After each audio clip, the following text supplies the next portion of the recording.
સો મિત્રોને જય Siyaram.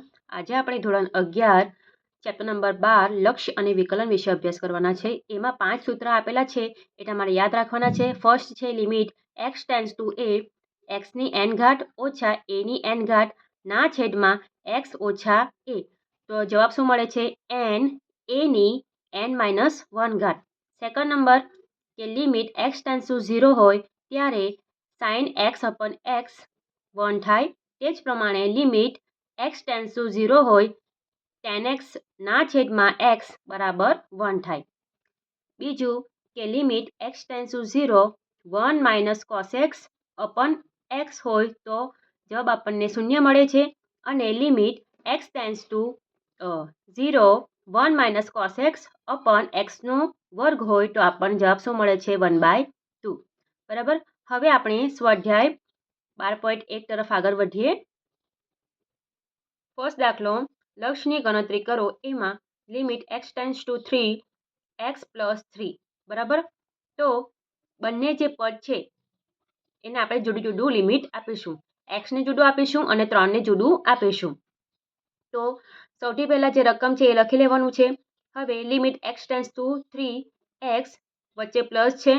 Limit x tends two 3 અને આ 3. x ટેન્ડ્સ ટુ 3 નો મતલબ શું થાય કે જ્યાં x છે તે તમારે ક્યાં કેટલા મૂકવાના છે? 3 મૂકવાના છે. તો 3 વત્તા અને અહીં x નથી, ફક્ત 3 છે, તો 3ને તમારે લખી લેવાના. તો જવાબ આપણને 3 વત્તા 3 કેટલા થાય? 6. જવાબ આપણને મળે છે. સેકન્ડ દાખલો, limit x tends to pi x minus 22/7. તો સૌથી પહેલા આ રકમ જે છે એ આપણે લખી લીધી છે. બંનેને જુદું જુદું લિમિટ આપીશું કે limit x tends to pi x minus limit x tends to pi 22/7. જ્યાં x દેખાય છે તમને ત્યાં તમારે પાઈ મૂકવાના છે. બરાબર. આ અચળ પદ કહેવાય એટલે એ એમનું એમ લખાશે. એટલે જવાબ આપણને મળશે પાઈ માઇનસ 22/7. દાખલા number 3, limit r tends to 1 pi r નો વર્ગ. બરાબર. અહીં આ પદ જે છે એ ગુણાકારમાં છે. આગળના બે જે પદ હતા એમાં સરવાળાની નિશાની હતી અથવા તો બાદબાકીની નિશાની હતી. ગુણાકારમાં છે એટલે કે સૌથી પહેલા આ જે છે રકમ એને આપણે સૌથી પહેલા લખી લીધી છે. બરાબર. ડાયરેક્ટ આપણે લિમિટ આપી લઈશું. જ્યાં આ દેખાય છે ત્યાં આપણે 1 મૂકીશું. પાઈ અચળ છે. આની કિંમત કેટલી આપેલી છે? 1. તો 1 નો વર્ગ. બરાબર. 1 નો વર્ગ 1 જ થાય એટલે પાઈ ગુણ્યા 1 કેટલા થાય? પાઈ. બરાબર. તો આ પ્રમાણે 3 દાખલો આપણો પૂર્ણ થાય છે. હવે આપણે આગળ વધીશું ચોથો અને પાંચમો દાખલા ઉપર. દાખલા number 4, limit x tends two 4x plus 3 અપન x minus 2. બરાબર. આ જે છે તો બંનેને આપણે અલગ અલગ લિમિટ આપીશું. આ ઉપરની સાઈડ છે અને આ નીચેની સાઈડ છે. તો બંનેને આપણે 4x વત્તા 3ને પણ આ લિમિટ આપીશું. તે જ પ્રમાણે x માઇનસ 2 જે છે એને પણ આપણે લિમિટ આપી લઈશું. બરાબર.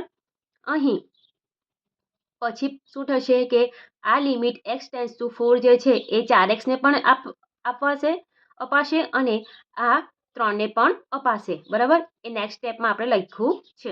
તો 4 અચળ છે એને કાઉન્સ આપણે બહાર કાઢ્યા છે લિમિટની બહાર. Limit x tends two 4x plus limit x tends two 4 આ 3 નો 3.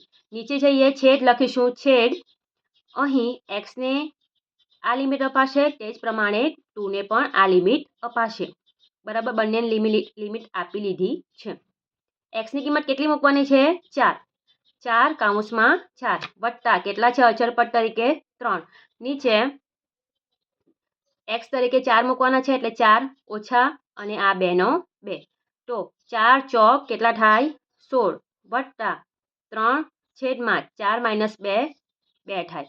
એટલે શું આવશે? 16 વત્તા 3 19 ના છેદમાં 2 આપણો જવાબ આવશે. હવે આપણે દાખલા નંબર 5 તરફ આગળ વધીશું. દાખલો 5, રકમ છે limit x tends two -1 x ની 10 ઘાત વત્તા x ની 5 ઘાત વત્તા 1 ના છેદમાં x માઇનસ 1. ઉપર અને નીચે બંનેને આપણે લિમિટ આપી લેવાનું છે. એ આપણું ફર્સ્ટ સ્ટેપ. બરાબર. ત્યાર પછી જે અલગ અલગ પદ છે એને આપણે અલગ અલગ રીતે લિમિટ પાછી આપવાની. એટલે કે શું લખાશે કે limit x tends two -1 x ની 10 ઘાત વત્તા લિમિટ x ટેન્સ ટુ -1 xની 5 ઘાત વત્તા લિમિટ x ટેન્સ ટુ -1 1. તે જ પ્રમાણે નીચે પણ આને પણ લિમિટ અપાશે અને આને પણ લિમિટ અપાશે. તો limit x tense two -1 x minus limit x tense two -1 1. એકદમ ઇઝી છે. ફક્ત શું કરવાનું છે, સૌથી પહેલું સ્ટેપ જે રકમ આપેલી છે એને લખી લેવાનું, બરાબર. પછી બંનેને આપણે ઉપર નીચે લિમિટ આપી લેવાનું. આ થઈ જાય પછી જે અલગ અલગ પદ છે એને ફરીથી તમારે લિમિટ આપવાનો છે. પછી કશું જ કરવાનું નથી. જ્યાં જ્યાં એક્સ દેખાય ત્યાં તમારે કેટલા મૂકવાના છે, -1. તો -1ની 10 ઘાત વત્તા -1ની 5 ઘાત વત્તા 1. નીચે એક્સ છે તો એક્સ એટલે -1 અને નીચે અહીં 1 અચળ છે તો 1નું 1 લખીશું, બરાબર.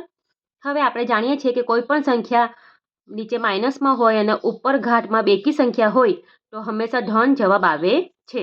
તો ધન 1 લખાશે.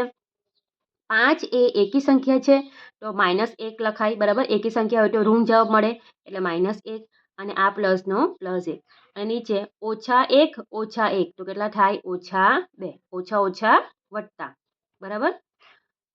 તો ઉપર આ ધન છે આ ઋણ છે એટલે કેન્સલ થશે તો કેટલો વધશે, 1 અને નીચે -2 એટલે જવાબ આપણને શું મળશે, -1/2. તો આ પ્રમાણે આપણો 1 થી 5 દાખલો પૂર્ણ થાય છે. આગળના દાખલા આપણે આગળના વિડીયોમાં જોઈશું. વિડીયો પસંદ આવ્યો હોય તો વિડીયોને જરૂરથી લાઇક કરજો. તમે લાઇક કરતા નથી, જરૂરથી લાઇક કરજો. વિડીયો કેવું લાગ્યું એ કોમેન્ટ બોક્સમાં કોમેન્ટ કરજો. તમને કંઈ ના સમજાયું હોય તો તમે એ પણ કોમેન્ટ બોક્સમાં લખી શકો છો. પ્લીઝ જરૂરથી કોમેન્ટ કરજો, લાઇક કરજો, મિત્રોને શેર કરજો. મળીએ આપણે આગળના વિડીયોમાં. સૌને રાધે રાધે.